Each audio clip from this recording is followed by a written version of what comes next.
یہ تو مشکل بن گئی. پوچھا کیسے؟ اے اللہ یہ شیطان دائیں بائیں آگے پیچھے سے بہکائے گا اور بندوں کے لیے تو کوئی راستہ ہی نہیں بچا.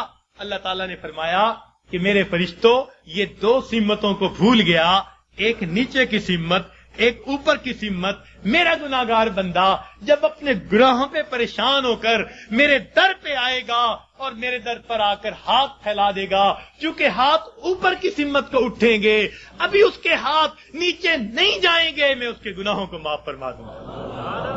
اور جب میرا بندہ اپنے گناہوں سے پریشان ہو کر اپنے سر کو سجدے میں ڈال دے گا، کیونکہ نیچے کی سمت سے شیطان اثر انداز نہیں ہو سکتا، میرا بندہ ابھی سر نہیں اٹھائے گا، میں اپنے بندے کے گناہوں کو معاف فرما دوں گا. تو شیطان نے ایک قسم کھائی تھی، فَبِعِزَّتِكَ، اللہ تیری عزت کی قسم میں تیرے بندوں کو بہکاؤں گا. اللہ تعالیٰ نے اس کے جواب میں فرمایا شیطان مردود تو قسمیں کھاتا ہے میرے بندوں کو بہکانے کے لیے، ورغلانے کے لیے. ذرا میری بات بھی سن لے کہ میرے بندے بتقاضائے بشریت گناہ کرتے رہیں گے اگر اپنی موت سے پہلے سچی معافی مانگیں گے. فَبِعِزَّتِي وَجَلَالِي، مجھے اپنی عزت کی قسم، مجھے اپنے جلال کی قسم، میں ان کی توبہ کو قبول کر لوں گا. تو شیطان نے بہکانے کے لیے ایک قسم کھائی تھی، رحمان نے معافی دینے کے لیے دو قسمیں کھائی ہوئی ہیں. سبحان اللہ. اس لیے اللہ تعالیٰ کی ہر صفت کا ایک نام ہے، لیکن رحمت کی صفت کے دو نام ہیں، رحمان اور رحیم. اور کوئی صفت ایسی نہیں جس کے دو نام ہو سوائے رحمت کی صفت. وہ تو اتنا کریم آقا ہے، وہ تو بخش کے خوش ہوتا ہے، وہ تو معاف کر کے خوش ہوا کرتا ہے. میں ایک مرتبہ بچیوں کو پردے میں درس دے رہا تھا، ایک جامعہ کی دور حدیث کی بچیاں تھیں، تو ان سے میں نے سوال پوچھا کہ بتاؤ دنیا میں سب سے آسان کام کیا ہے؟ ایک بچی نے جواب دیا کہ اپنی ماں کو منانا. میں نے پوچھا وہ کیسے؟ کہنے لگی جی کہ ہمارا یہ تجربہ ہے کہ ماں اگر اپنے بیٹے سے ناراض بھی ہونا تو بیٹی سے پوچھتی پھرتی ہے، اس نے روٹی کھا لی، اس کا بستر تو نے بنا دیا، اس کے کپڑے تو نے ٹھیک کر دیے. اب اوپر سے ناراض پھر رہی ہے، مگر ماں کی مامتا اس کو مجبور کر رہی ہے، لہذا بیٹی سے پوچھتی پھرتی ہے، بیٹی کے ذریعے اس کو کھانا پہنچا رہی ہے. دل سے ناراض نہیں، خفا تھی، بچے نے ستایا مگر دل سے خفا نہیں، اس لیے پوچھتی بھی پھر رہی ہے کہ بچے کو سب چیزیں مل گئیں یا نہیں مل گئیں. تو وہ کہنے لگی کہ جب ماں کی مامتا کا یہ حال ہے تو ماں کو منانا بہت آسان ہوتا ہے. میں نے کہا ہاں ماں کو منانا آسان صحیح، پھر بھی ماں کے پاس آنا پڑتا ہے. بچہ آ کر کہہ دے امی معاف کر دیں، ماں معاف کر دیتی ہے. بچہ آ کر ماں کا جسم دبائے، امی معاف کر دیں، معاف کر دیتی ہے. ہاتھ جوڑ دے، معاف کر دیتی ہے. اگر پھر بھی معاف نہ کرے، بچہ رو پڑے، ماں سے کبھی بیٹے کے آنسو نہیں دیکھے جاتے. کتنی ناراض کیوں نہ ہوگی جب دیکھے گی بچہ آنسو بہا رہا ہے، اپنے دوپٹے کے پلو کو لے کے آنسو پوچھے گی، کہے گی بیٹا رو نہیں، چل میں نے تجھے معاف کر دیا. تو ماں کو منانا دنیا میں اتنا آسان ہے. بچیاں کہنے لگیں، میں نے انہیں اس وقت بتایا کہ دیکھو ایک اور ذات ہے جس کو منانا ماں کے منانے سے بھی 70 گنا زیادہ آسان ہے، اور وہ پروردگار عالم کی ذات ہے. ماں کو تو پھر بھی زبان سے کہنا پڑے گا، پاؤں پکڑنے پڑیں گے، ہاتھ جوڑنے پڑیں گے، آنسو بہانے پڑیں گے.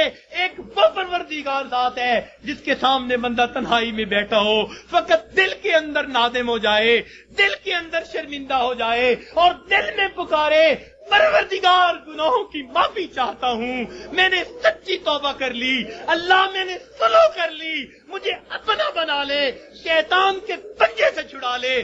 کوئی ہاتھ نہیں ہلایا، کوئی اس نے زبان سے لفظ نہیں نکالا، فقط دل کی ندامت کو قبول کر کے اللہ تعالیٰ اپنی ناراضگی کو دور فرما دیتے ہیں. تو اللہ رب العزت کو منانا ماں کے منانے سے بھی 70 گنا زیادہ آسان. تو اپنے رب کو منا لیجئے. ابن قیم رحمت اللہ نے عجیب واقعہ لکھا، فرماتے ہیں میں گلی میں جا رہا تھا، میں نے دیکھا ایک دروازہ کھلا، ماں اپنے بچے کو مار رہی ہے، تھپڑ لگا رہی ہے اور کہتی ہے تو نے مجھے بڑا ذلیل کیا، بڑا پریشان کیا، نافرمان ہے، کوئی بات نہیں مانتا، نکل جا میرے گھر سے. وہ بچہ رو رہا تھا، دھکے کھا رہا تھا. جب گھر سے باہر نکلا، ماں نے کنڈی لگا دی. فرماتے ہیں میں کھڑا ہو گیا ذرا منظر تو دیکھوں. بچہ روتے روتے ایک طرف کو چل پڑا، ذرا آگے گیا، نکر سے پہلے واپس آ گیا، پھر دروازے پہ کھڑا. میں نے پوچھا بچے واپس کیوں آ گئے؟ کہنے لگا سوچا تھا کہیں اور چلا جاؤں، پھر دل میں خیال آیا مجھے دنیا کی ہر چیز مل سکتی ہے، مجھے ماں کی محبت نہیں مل سکتی، میں اس لیے واپس آ گیا ہوں. محبت ملے گی اسی در سے ملے گی. کہتے ہیں بچہ بات کر کے وہی بیٹھ گیا، میں بھی وہی بیٹھا. بچے کو نیند آئی، اس نے دہلیز پہ سر رکھا سو گیا. کافی دیر گزری، ماں نے کسی وجہ سے دروازہ کھولا، ضرورت کے لیے باہر جانا چاہتی تھی. بیٹے کو دیکھا دہلیز پہ سر رکھے سو رہا ہے. اٹھایا، کیوں دہلیز پہ سر رکھے سو رہے ہو؟ امی مجھے دنیا میں کوئی دوسری ماں نہیں مل سکتی، میں اس دہلیز کو چھوڑ کے کیسے جاؤں؟ فرمایا بچے کے الفاظ سے ماں کی آنکھوں سے آنسو آ گئے. بچے کو سینے سے لگا لیا. میرے بیٹے جب تیرا یقین ہے اس گھر کے سوا تیرا گھر کوئی نہیں، میرے در کھلے ہیں، آ جا، میں نے تیری غلطیوں کو معاف کر دیا. فرماتے ہیں جب گنہگار بندہ اپنے رب کے دروازے پہ اس طرح آتا ہے اور کہتے ہیں رب کریم میری خطاؤں کو معاف کر دے، میرے گناہوں کو معاف کر دے، اے بے قصوں کے دستگیر، اے دکھی دلوں کو سکون دینے والے، اے غمزدہ دلوں کو تسلی دینے والی ذات، اے پریشان دلوں کو سکون بخشنے والی ذات، اے بے سہارا لوگوں کا سہارا بننے والی ذات، اے گناہوں کے پردوں میں گناہوں کو اپنی رحمت کے پردوں میں چھپا لینے والی ذات، تو میرے لیے رحمت فرما دے، مجھے در در کے دھکے کھانے سے بچا لے. اللہ اپنی ناراضگی سے بچا لے. میں سلو کرنے کے لیے حاضر ہو گیا ہوں. پروردگار آئندہ نیکوکاری کی زندگی عطا فرما. تو جب بندہ اس طرح پیش کر دیتا ہے اللہ رب